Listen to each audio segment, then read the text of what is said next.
బట్టతలతో బాధపడుతున్నారా? ఆధునితనమైన పద్ధతిలో hair transplantation చేయబడును. Face clinic, Hyderabad. నమస్కారం, వెల్కమ్ టు సుమన్ టీవీ. ఈ దశాబ్దంలోనే అతి ఎక్కువ నిడివి గల సూర్యగ్రహణం ఏర్పడబోతోంది. అది కూడా ఏప్రిల్ 8వ తారీఖున. పట్టుబిడుపు సమయాలు ఎప్పుడు ఉంటాయి? అసలు భారతదేశంలో ఉన్నవాళ్ళు నియమాలు పాటించాలా? ఏ విధమైన ఫలితాలు ఈ సూర్యగ్రహణం ఏ రాశుల వారికి ఎలా ఇవ్వబోతోంది? వీటి గురించి తెలుసుకుందాం. ప్రస్తుతం మనతో పాటు ఉన్నారు ప్రముఖ జ్యోతిషులు, తంత్రశాస్త్ర కోవిదులు డాక్టర్ ప్రదీప్ జోషి గారు. వారితో మాట్లాడి మరిన్ని విషయాలు తెలుసుకుందాం. గురుగారు నమస్కారం అండి. గురుగారు, ఏప్రిల్ 8వ తారీఖున అతిపెద్ద సూర్యగ్రహణం ఏర్పడబోతుందని విన్నాము. అంటే భారతదేశానికి ఉంటుందా ఉండదా? పట్టుబిడుపు సమయాలు ఏమిటి? అలాగే ఏ ఏ రాశుల వారికి ఎలా ఉండబోతోంది? ఈ వివరాలన్నీ తెలుసుకోవాలనుకుంటున్నాను. అచింత్య వ్యక్త రూపాయ నిర్గుణాయ గుణాత్మని సమస్త జగదాధారమూర్తయే బ్రహ్మణే నమః. ఇది సూర్య సిద్ధాంతంలో ఉండేటువంటి ప్రథమ మంగళాచరణ శ్లోకం. ఏమంటారు అంటే సమస్త జగదాధారమూర్తయే బ్రహ్మణే నమః అంటారు. సమస్త జగత్తుకి ఆధారం ఎవరు అంటే సూర్యుడే. ఆయన లేకపోతే మనం ఎవరం లేం. సూర్యుడు లేకపోతే గ్రావిటేషన్ లేదు, సూర్యుడు లేకపోతే ఇంకేం లేదు, ఇంకా మొత్తం అంతా కొలాప్సే. కాబట్టి మహాద్భుతమైన సూర్యమండలం నుంచి మన భూమికి రెగ్యులర్గా కిరణాలు అందుతున్నాయి కాబట్టి మనం అందరం బతుకుతున్నాం. ఈ భూమికి ప్రాణశక్తినిచ్చేది ఎవరు అంటే సూర్యుడే. ఈ సూర్యగ్రహణము యొక్క కిరణాలు రెగ్యులర్గా పడుతూ ఉంటాయి. అంటే ఒక యూనివర్సల్లో ఒక ప్రాసెస్ ఉంది. అంటే ఉదయం నుంచి సాయంత్రం వరకు సూర్యుడి కిరణాలు పడతాయి. ఇదంతా ఒక ప్రాసెస్. కానీ ఆల్ ఆఫ్ సడన్ గా స్ట్రక్ అయిపోతుంది. ఎన్ని గంటలు అంటే 5:30 గంటల సమయం, 5 గంటల 20 నిమిషాల సమయం పాటు ఈ యొక్క లార్జెస్ట్ సూర్యగ్రహణం, the centuries largest solar eclipse ఇది. ఈ సెంచరీలోనే లార్జెస్ట్ ఎక్కువ సమయం ఉన్నటువంటి సూర్యగ్రహణం ఇది. మనకి ఉగాదికి ముందే రావడం అనేది ఒక అరిష్టము. ఇది ప్రజలు తీవ్రంగా కొట్లాడుకుంటారు, తీవ్రంగా గొడవ పడతారు, యుద్ధ భీతి జరుగుతుంది. ఆ ప్రభావం సంవత్సరం మొత్తం ఉంటుంది. ఈ సంవత్సరం అంతా కూడా అడవులు తగలబడిపోతాయి, కెమికల్ ఫ్యాక్టరీస్ లో బ్లాస్టింగ్స్ ఎక్కువ జరుగుతాయి, మరణాలు ఎక్కువగా ఉంటాయి. సూర్యగ్రహణంకి జరిగితే, ఉగాదికి ముందు జరిగితే చాలా తీవ్రమైనటువంటి ప్రభావాలు ఉంటాయి. అయితే ఈ సూర్యగ్రహణం ఎక్కడ కనిపిస్తుంది అని అంటే మన భారతదేశంలో కనిపించదు. కాబట్టి అందరూ హాయిగా గుండెల మీద చేసుకోండి. ఇల్లు కడగాల్సిన పని లేదు. అందరికి ఉప్పు నీళ్లు పెట్టి ఇల్లు కడుక్కోవడము, తర్వాత ఆవకాయలలో దర్బలు వేయడాలు, అంటే ఇప్పుడు అక్కడ కనపడినప్పుడు ఇంకా మనం ఎలాంటి నియమాలు పాటించాల్సిన అవసరం లేదు. అందరూ మంచిగా పుష్టిగా భోజనాలు చేయొచ్చు, అందరూ హాయిగా తిరగొచ్చు, ఎవ్వరూ దేనికి భయపడాల్సిన అవసరం లేదు. ఈ సూర్యగ్రహణము మన భారతదేశంలో కనబడదు కాబట్టి మనకి వర్తించదు. అయితే గ్రహణము అనేటువంటిది పర్వకాలము. ఏంటి? పర్వకాలము. ఇది భూమండలంలో ఎక్కడ జరిగినా అది పర్వకాలమే, అది ముహూర్తం. ఎందుకోసం అంటే సూర్యగ్రహణం జరుగుతుంది. సూర్యగ్రహణం ఎవరికి జరుగుతుంది? భూమండల వాసులకే జరుగుతుంది కదా. మనం అందరం భూమి మీదే ఉన్నాం కదా.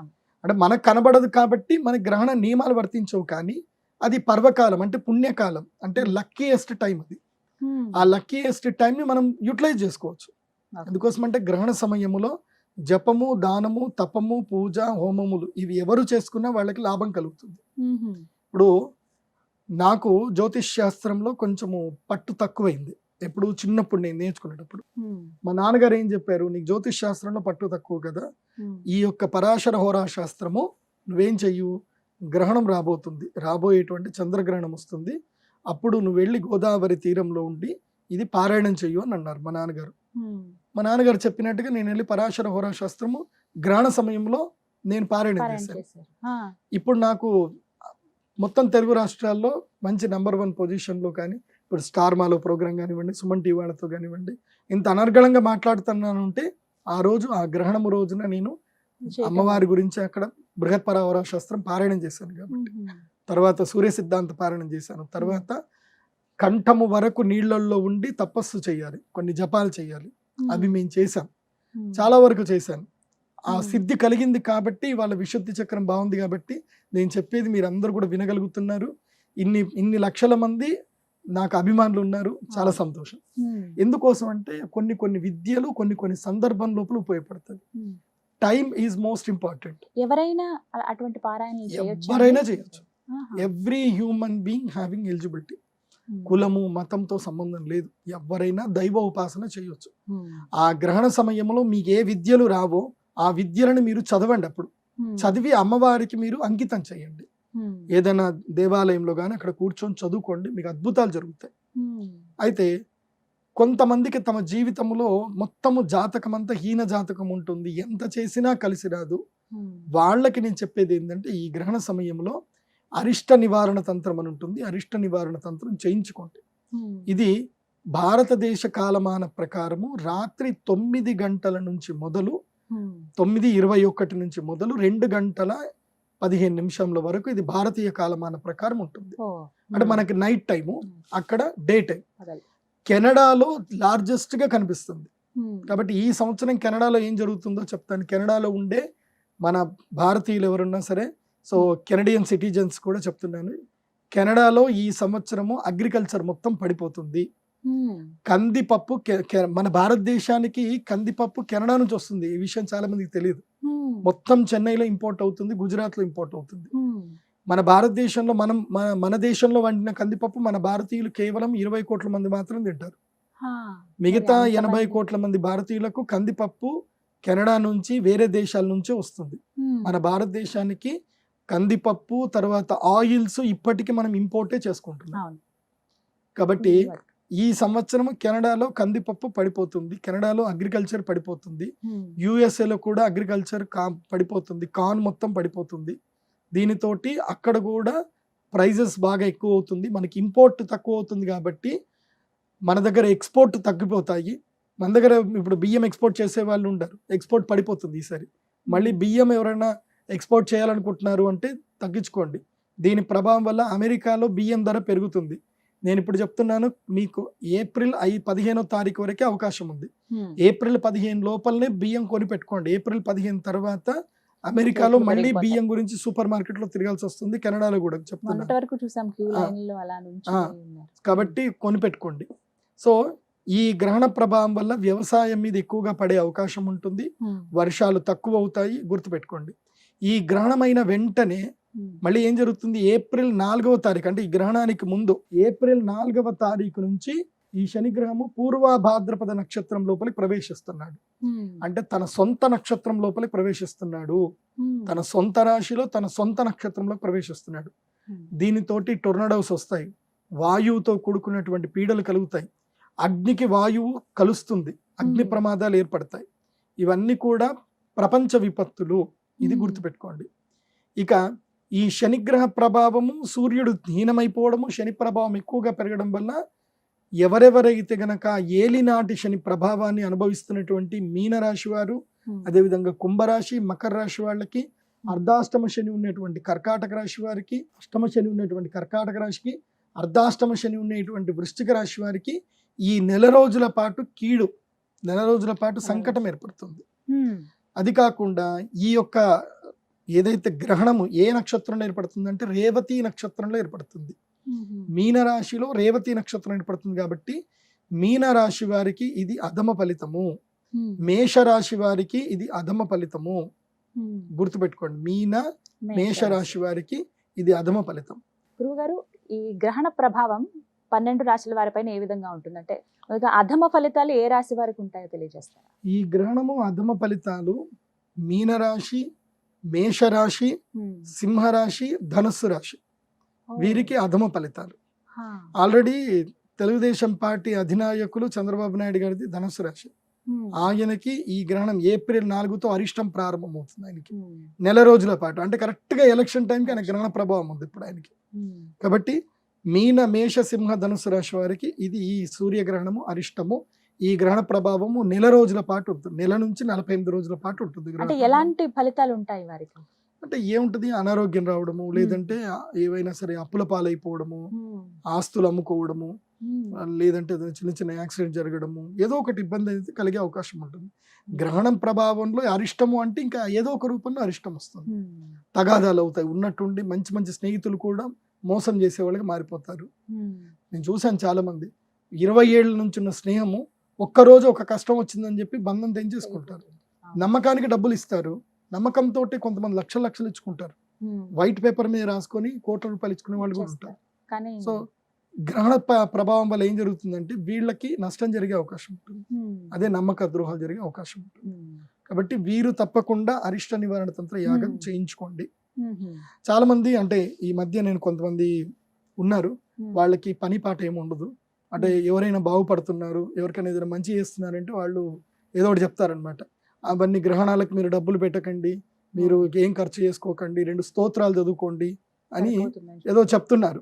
వాళ్ళు చెప్పిన మాట కూడా మీరు వినండి, నేను వాళ్ళకు వద్దు అని చెప్పను. గ్రహణ సమయములో ఒక్కసారి ఓం నమ శివాయ అన్న 100 సార్లనంత పుణ్యం, ఒక్కసారి ఓం నమ శివాయ 100 సార్లనంత పుణ్యం. కాకపోతే కృష్ణుడు ఉన్నాడు, కృష్ణుడు ఎవరు? భగవంతుడే. ఆయనకు ఒక గురువు ఉన్నాడా లేదా? విశ్వామిత్రుడంతటి గొప్పవాడు ఉన్నాడు. విశ్వామిత్రుడికి సాధ్యం కాంతి లేదు, ఆయన దగ్గర బ్రహ్మాస్త్రాలు ఉన్నాయి, అన్నీ ఉన్నాయి. ఆయన రాముణ్ణి ఎందుకు తీసుకొని వెళ్ళాడు యజ్ఞ సంరక్షణకి?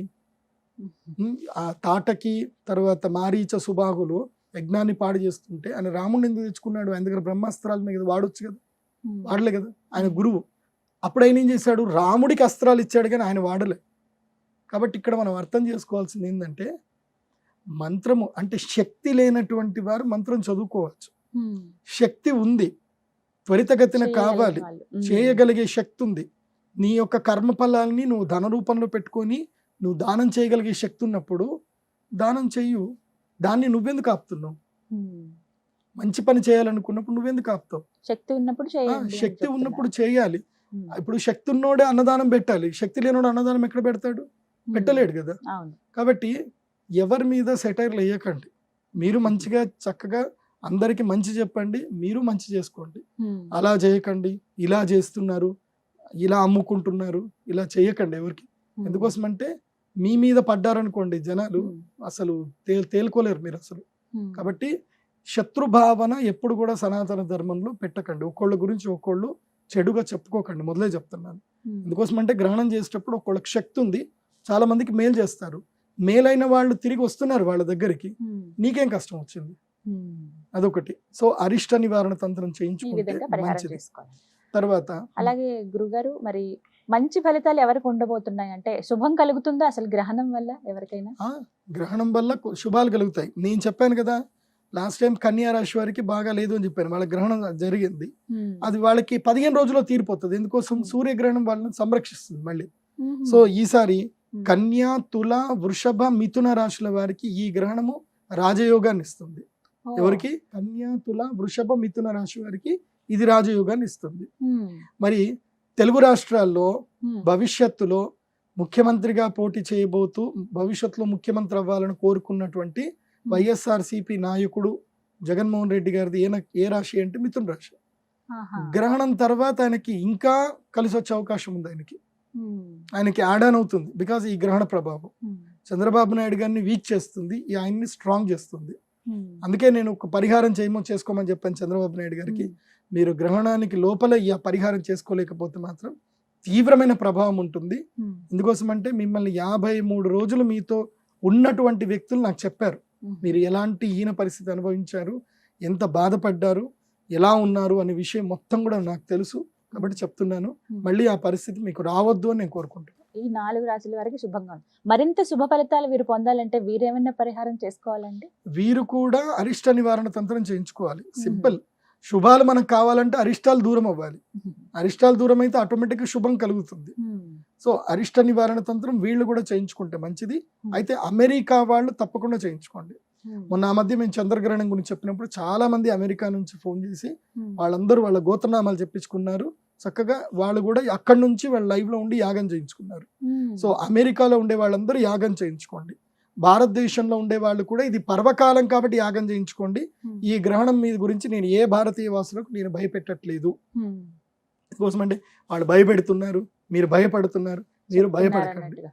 అది రాత్రి సమయం కాబట్టి గర్భిణీ స్త్రీలు ఇంకా హాయిగా 6 గంటల 8 గంటల వరకు ఇంట్లో పడుకున్నారనుకోండి, తెల్లారి నిద్రలు ఇస్తారు ఇంకా. కాబట్టి తొందరగా పడుకోండి. ఈ గ్రహణ సమయంలో గర్భిణీ స్త్రీలు మంచిగా కడుపు నిండా భోజనం చేసి హ్యాపీగా పడుకోండి, బయటకి ఎటు తిరగకండి, ఫోన్లు అసలు వాడకండి. గర్భిణీ స్త్రీలకు సింపుల్ సూచన. దీని గురించి అంటే ఎట్లాగో విండోస్ అన్ని క్లోజ్ చేసి పెట్టుకోవాలి. అది అమావాస్య కాబట్టి తీవ్రమైన కిరణాలు వస్తాయి కాబట్టి ఎట్టి పరిస్థితుల్లో గర్భిణీ స్త్రీలు రాత్రంతా ఇంట్లోనే ఉండండి, హాయిగా పడుకోండి. అలాగే మరి ఈ గ్రహణ ప్రభావం మిగతా రాశుల వారిపైన ఎలా ఉంటుంది? మిశ్రమంగా ఎవరికైనా ఉంటుందా ఇక ఈ 2 రాశులు కాని వాళ్ళకి మిగతా అంతా మిశ్రమ మిగతా ఫలితాలు. నలుగురు? కర్కాటక, కుంభ, వృశ్చిక, మకర రాశి వాళ్ళకి మిశ్రమ ఫలితాలు ఉంటాయి.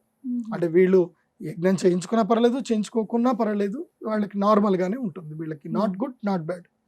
సో గుడ్ ఎవరికైతే ఉందో వాళ్ళు మాత్రం అరిష్ట నివారణ తంత్రం చేయించుకోండి. బ్యాడ్ ఉంటే తప్పకుండా చేయించుకోండి. మీనరాశి వారైతే అస్సలు మిస్ చేసుకోవద్దు. ఎందుకోసం అంటే మీకు ఏళ్ళనాటి శని ప్రభావం కూడా ఎక్కువ అవుతుంది కాబట్టి తప్పకుండా చేయించుకోండి. గురుగారు, సాధారణంగా ఈ గ్రహణాల ప్రభావం ఎంత కాలం పాటు ఉంటుంది ఒక రాశి వారి పైన? గ్రహణమైనప్పటి నుంచి మళ్ళీ పూర్ణబింబము, అంటే ఇప్పుడు సూర్యగ్రహణం అయింది అనుకోండి 30 రోజులు ఉంటుంది, చంద్రగ్రహణం అయింది అనుకోండి 15 రోజులు ఉంటుంది. అది సో 30 రోజులు కన్ఫామ్ గా గ్రహణ ప్రభావం సూర్యగ్రహణం అయిన తర్వాత ఉంటుంది, లేదా 48 రోజుల వరకు అయితే ఉంటుంది. దాని తర్వాత మళ్ళీ నార్మల్, మళ్ళీ గోచార ఫలితాలు మళ్ళీ వర్తిస్తాయి. అప్పటి వరకు గోచార ఫలితాలు కూడా వర్తించవు, ఏవి వర్తించవు. గ్రహణం ఉన్నప్పుడు ఆ గ్రహణ ప్రభావమే అందరి మీద వర్తిస్తుంది. మొత్తం మీద ఈసారి ఏర్పడబోయేటువంటి అతిపెద్ద సూర్యగ్రహణం భారతదేశం పైన ఎలాంటి ఎఫెక్ట్ ఉండదు? అంటే మనం పట్టుబిడుపుల సమయాలేమో మనం పాటించాల్సిన అవసరం గ్రహణ లేదంటారు. నియమాలు అక్కర్లేదు, ఎవరు భయపడాల్సిన అవసరం లేదు. 8వ తారీఖు ఏప్రిల్ 2024 రాత్రి 9 గంటల నుంచి తెల్లవారితే ఉగాది. ఆ 9వ తారీఖు తెల్లవారుజామున 2 గంటల వరకు ఈ గ్రహణం ఉంటుంది. మామూలుగా తెల్లవారితే 9వ తారీఖు మన అందరం కూడా ఏది ఉగాదికి సంబంధించిన పండుగ, పంచాంగ శ్రవణాలు అన్ని మనం నార్మల్ గా చేసుకోవచ్చు. కొంతమందికి డౌట్ ఉండొచ్చు, గ్రహణం ఉంది కదా ముందు రోజే ఏమైనా తెచ్చి పెట్టుకుంటే ఏమైనా కష్టం అంటే ఏం పర్లేదు. మన భారతదేశంలో ఏం లేకపోతే ముందు రోజులు అన్ని తెచ్చి పెట్టుకోండి, ఏం కాదు. మనం ఆ రోజున మళ్ళీ తెచ్చుకోవాలి, ఈ శ్రమ పడాల్సిన అవసరం లేదండి. అయితే ఒకటేందంటే కనుక ఈ గ్రహణ ప్రభావం మాత్రం రాశుల వారికి అందరికి ఉంటుంది. గ్రహణంలో ఈ పర్టికులర్ టైంలో మనం దేవాలయాలు మూయకూడదు, అన్నం తినకూడదు, గర్భిణీ స్త్రీలు జాగ్రత్త పడాలి, తర్వాత ఆహార పదార్థాల మీద దర్బలు వేసుకోవాలి, ఇల్లు కడుక్కోవాలి, ఈ నియమాలు వర్తించవు. కానీ గ్రహణ ప్రభావం మాత్రం రాశుల వారికి మాత్రం వర్తిస్తుంది. అది ఎక్కడ జరిగినా భూలోకంలోనే కదా మనం ఉండేది. సో మనకి రాశుల వారికి మాత్రం మనకి అది వర్తిస్తుంది. అయితే అమెరికాలో ఉండేటువంటి వాళ్ళకి 100% వర్తిస్తుంది, మనకి 70% వర్తిస్తుంది. ఒకటి అందరూ గమనించండి. చక్కగా వివరించారండి. నమస్కారం. శ్రీమతి. సుమన్ టీవీలో మీ పర్సనల్ అండ్ బిజినెస్ ప్రమోషన్స్ కోసం కింది నెంబర్కి కాంటాక్ట్ చేయండి.